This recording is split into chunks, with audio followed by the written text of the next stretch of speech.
सहर अदालत के बीच खड़ी थी। आंखों में वही दर्द और होठों पर एक ज्वाला जो दम नहीं ले रही थी। सामने कमरान बैठा था, चेहरे पर निडर मुस्कान, जैसे उसने पहले ही जीत दर्ज कर ली हो। उसकी ताकत अब सिर्फ ऐसों में नापी जाती थी। वकील बुल्ले लगाता हुआ बोला, मैम सहर, आपकी कहानी सुनने के बाद ये लगता है कि कुछ लोग बस बदनामी करने की आदत रहे हैं। बड़े लोगों को गालियों में बुलाकर मानहानि कर देना आपका पेशा बन गया है। सहर की सांस कांपी और उसने गूंजते हुए कहा, मैं सच के लिए आई हूं, इज्जत के लिए नहीं। एक्टिंग करने। कोर्ट में हल्की हल्की फुसफुसाहट उठी। कैमरे झलमला उठे। कामरान ने अपनी आंखों से इशारा किया इंस्पेक्टर शफीक को। असरा शफीक ने गैंग भेजकर सहर के भाई को उठा लिया। सुबह सहर के फोन पर एक अनजान नंबर से मैसेज आया, अपना केस वापस लो वरना तुम्हारे घर वालों को खामियाजा भुगतना होगा। सहर की मां बेहोश हो गई और सहर ने थाने पहुंचकर रिपोर्ट करवाई।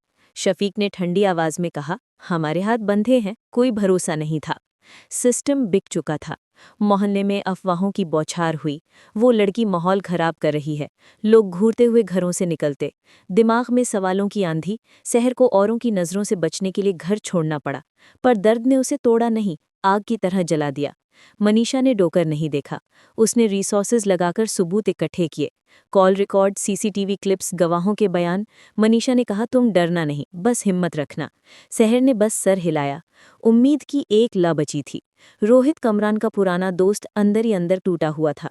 मनीषा ने उसे समझाया, अगर तुम सच नहीं बोलोगे तो कितनी औरतों की जिंदगियां बर्बाद होंगी। रोहित डरता था कि सच बोलने से उसका कारोबार और इज्जत सब खत्म हो जाएगा, पर आवाज कुछ दिनों में बदलने लगी थी। उसकी सांस गहरी हो चली थी। आखिरी पेशी के दिन कोर्ट का माहौल गम्हा था। बुखारी ने सवालों की बौछार करके कोशिश की कि सहर टूट जाए। तुम्हारे किस्से, तुम्हारे चरित्र की सच्चाई क्या है? सवाल ऐसे कि किसी भी लड़की का मन काम जाता।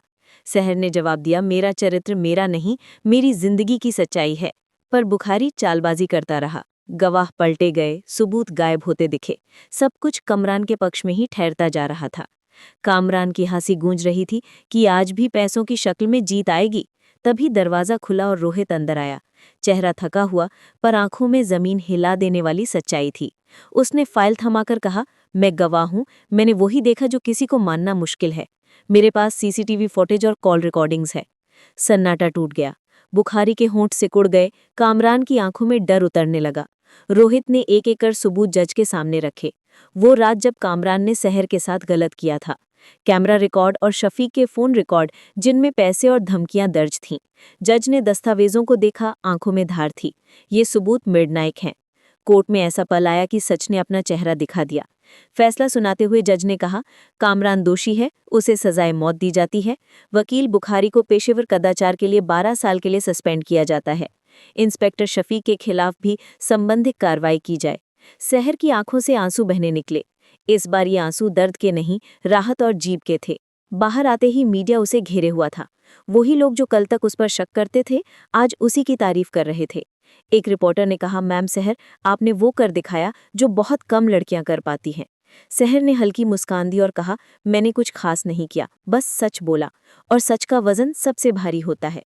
रोहित ने सर झुकाकर माफी मांगी। मुझे माफ कीजिए, मैं देर से आया, पर सच के साथ आ गया। सहर ने उसकी आंखों में देखा और बोली, देर सही, पर आप आए, बस यही काफी है।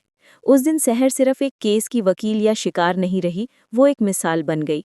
उस हर औरत की आवाज जो डर कर चुप रह जाती है।